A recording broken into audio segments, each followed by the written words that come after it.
16 ডিসেম্বরে রবি গ্রহ দেবগুরু বৃহস্পতি রাশি ধনু রাশিতে গোচর করবেন।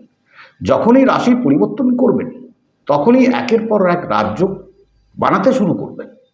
কেননা ধনু রাশিতে আগে থেকেই মঙ্গল গ্রহ অবস্থান করে আছেন এবং গ্রহদের রাজা সূর্যদেব এবং গ্রহদের সেনাপতি মঙ্গল গ্রহ একসাথে আদিত্য মঙ্গল রাজ্য তৈরি হন। আর এর পরে 20 ডিসেম্বর শুক্র গ্রহ ধনু রাশিতে আসবেন। এখানে শুক্র রবি একসাথে শুক্র আদিত্য রাজযোগ তৈরি হবে। জ্যোতিষে এই যোগকে খুবই শুভ মানা হয়ে থাকে।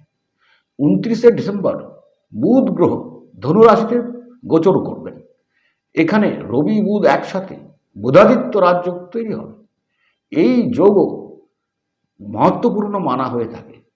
আর বুধ এবং শুক্র একসাথে লক্ষ্মীনারায়ণ যোগ হবে। এই যোগকেও খুবই শুভ বলে মানা হয়।